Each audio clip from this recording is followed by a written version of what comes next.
Hello friends, ಎಲ್ಲರೂ ಹೇಗಿದ್ದೀರಾ? Welcome back to my channel. ಹಬ್ಬ ಬಂತು, ಯುಗಾದಿ ಹಬ್ಬಕ್ಕೆ ಏನಾದರೂ ಒಳ್ಳೆ ಸ್ವೀಟ್ ಮಾಡ್ಕೊಳ್ಬೇಕು ಅಂತ ಎಲ್ಲರಿಗೂ ಅನಿಸ್ತಾ ಇರುತ್ತೆ. ಅದರಲ್ಲೂ ಒಬ್ಬಟ್ಟು ಕೂಡ ಯುಗಾದಿ ಹಬ್ಬಕ್ಕೆ ತುಂಬಾ ಫೇವ್ರೇಟ್ ಆದಂತಹ ರೆಸಿಪಿ ಆಗಿರೋದ್ರಿಂದ ಎಲ್ರಿಗೂ ಒಬ್ಬಟ್ಟು ಮಾಡ್ಕೊಳ್ಬೇಕಂತ ತುಂಬ ಆಸೆ ಇರುತ್ತೆ. ಹೇಗೆ ನೀವು ಪರ್ಫೆಕ್ಟ್ ಆದ ಅಳತೆಯಲ್ಲಿ ಯಾವುದೇ ರೀತಿಯಾದಂತಹ ಒಬ್ಬಟ್ಟಲ್ಲಿ ಕ್ರ್ಯಾಕ್ಸ್ ಬರ್ದೇನೆ ಮಾಡ್ಕೊಳ್ಳೋದು ಈ ಒಬ್ಬಟ್ಟನ್ನು ಅನ್ನೋದನ್ನು ನಾನು ಈ ವಿಡಿಯೋದಲ್ಲಿ ತೋರಿಸ್ಕೊಡ್ತಾ ಇದ್ದೀನಿ. ಬಿಗಿನರ್ಸ್ ಕೂಡ ಈ ಒಬ್ಬಟ್ಟನ್ನು ಈಸಿಯಾಗಿ ಮಾಡ್ಕೊಳ್ಬೋದು. ಮೊದಲಿಗೆ ನನ್ನ ಚಾನಲ್ನ ನೋಡ್ತಾ ಇರೋರು ಪ್ಲೀಸ್ ಸಬ್ಸ್ಕ್ರೈಬ್ ಮಾಡಿಕೊಂಡು ನೋಡಿ. ಈ ರೆಸಿಪಿಯನ್ನು ಇಷ್ಟ ಆಗಿದ್ದರೆ ನೀವು ಲೈಕ್ ಮಾಡಿ ಮತ್ತು ಶೇರ್ ಮಾಡೋದನ್ನು ಮರಿಬೇಡಿ. ಬನ್ನಿ ಹೇಗೆ ಮಾಡೋದು ಅಂತ ನೋಡ್ಕೊಳ್ಳೋಣ. ಮೊದಲಿಗೆ ನಾನಿಲ್ಲಿ ಒಂದು ಪಾತ್ರೆಗೆ 2 ಕಪ್ ಆಗುವಷ್ಟು ಮೈದಾ ಹಿಟ್ಟನ್ನು ತೊಗೊಂಡಿದ್ದೀನಿ.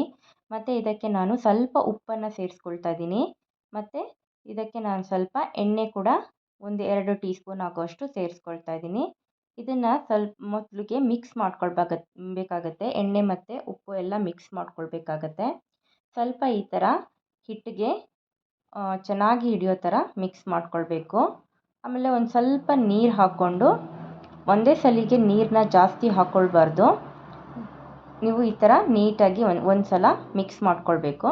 ನಂತರ ಇದಕ್ಕೆ ಸ್ವಲ್ಪ ಅರಿಶಿನ ಸೇರಿಸ್ಕೊಳ್ಳೋಣ. ಒಂದು ಅರ್ಧ ಟೀ ಸ್ಪೂನ್ ಆಗುವಷ್ಟು ಅರಿಶಿನ ಇದಕ್ಕೆ ಸೇರಿಸ್ಕೊಳ್ತಾ ಇದ್ದೀನಿ.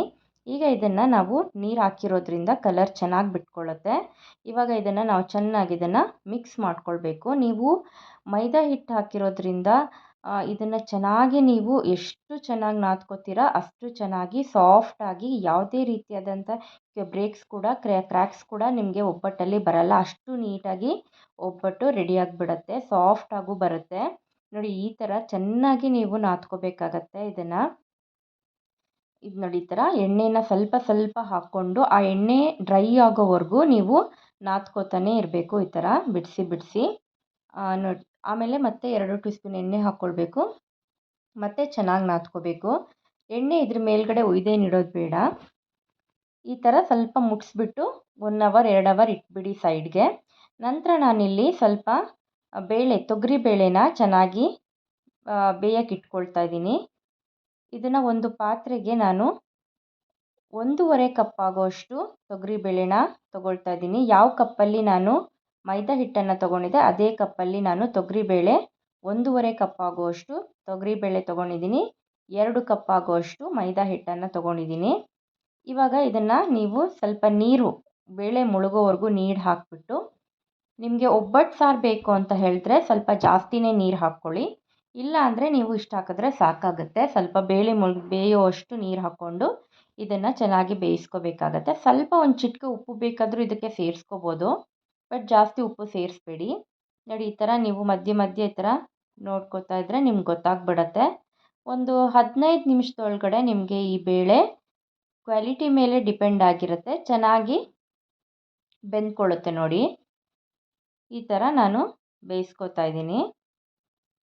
ಸ್ವಲ್ಪ ಈಗ ಮುಟ್ಟಿದ ತಕ್ಷಣನೇ ಇದು ಪೀಸ್ ಆಗಿಬಿಡಬೇಕು. ಆವಾಗ ಇದು ರೆಡಿಯಾಗಿದೆ ಅಂತ.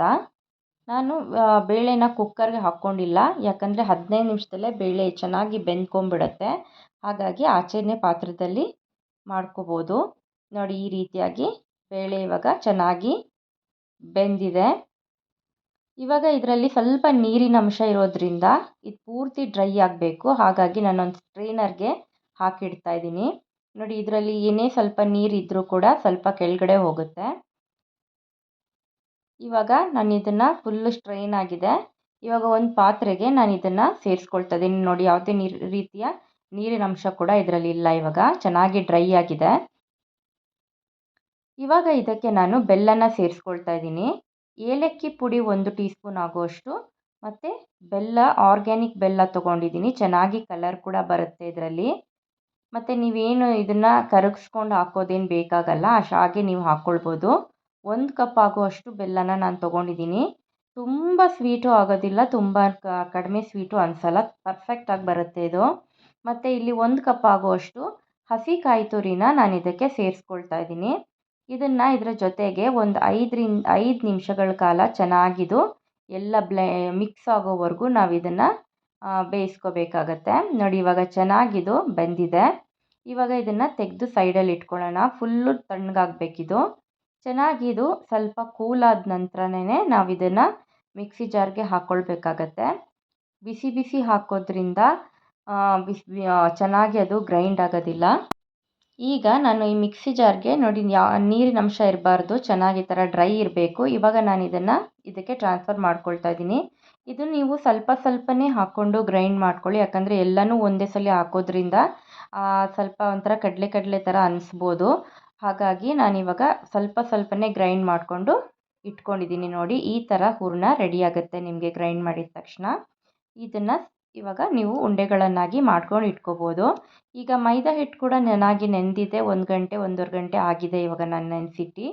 ಈಗ ನೋಡಿ ಇದನ್ನು ಮತ್ತೆ ಒಂದು ಸಲ ಈ ಥರ ಕೈಯಲ್ಲಿ ಈ ಥರ ಗುದ್ದಿ ಚೆನ್ನಾಗಿ ಈ ಥರ ನಾದ್ಕೋಬೇಕು ನೀವು.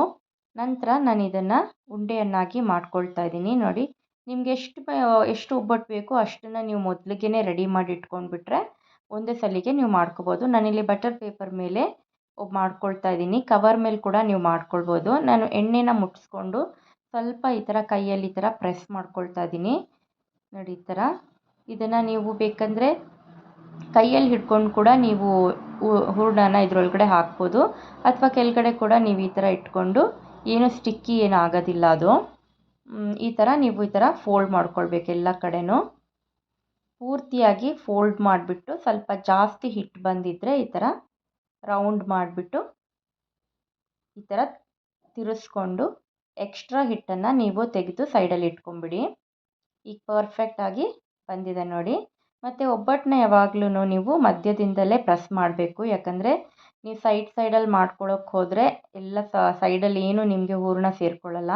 ಹಾಗೆ ಮಧ್ಯದಿಂದ ನೀವು ಪ್ರೆಸ್ ಮಾಡೋದ್ರಿಂದ ಹೂರಣ ಕೂಡ ಎಲ್ಲ ಕಡೆ ಕ್ಲೀನಾಗಿ ಸ್ಪ್ರೆಡ್ ಆಗಿ ಬರುತ್ತೆ, ಎಲ್ಲಿ ಕೂಡ ಕಿತ್ತೋಗೋದಿಲ್ಲ. ನೋಡಿ ಯಾವ ಥರ ನೀವು ಎಷ್ಟು ತೆಳು ಬೇಕಂದ್ರೂ ಇದನ್ನು ನೀವು ಮಾಡ್ಕೊಳ್ಬೋದು. ನಾನು ಇಷ್ಟು ತೆಳು ಮಾಡ್ಕೊಂಡಿದ್ದೀನಿ ನೋಡಿ. ಈಗ ತವ ಚೆನ್ನಾಗಿ ಕಾದಿದೆ, ಇದ್ರ ಮೇಲ್ಗಡೆ ಹಾಕ್ಕೊಂಡು ಒಂದು 2ರಿಂದ 3 ನಿಮಿಷ ಒಂದು ಸೈಡು ಮತ್ತು 3 ನಿಮಿಷ ಒಂದು ಸೈಡ್ ಬೇಯಿಸ್ಕೊಂಡ್ರೆ, ಎಣ್ಣೆ ಬೇಕಂದರೆ ಎಣ್ಣೆ ಕೂಡ ನೀವು ಮೇಲ್ಗಡೆ ಹಾಕ್ಕೋಬೋದು, ತುಪ್ಪ ಕೂಡ ಹಾಕ್ಕೋಬೋದು. ಈ ರೆಸಿಪಿ ನಿಮಗೆ ಇಷ್ಟ ಆಗಿದರೆ ಲೈಕ್ ಮಾಡಿ, ಶೇರ್ ಮಾಡಿ.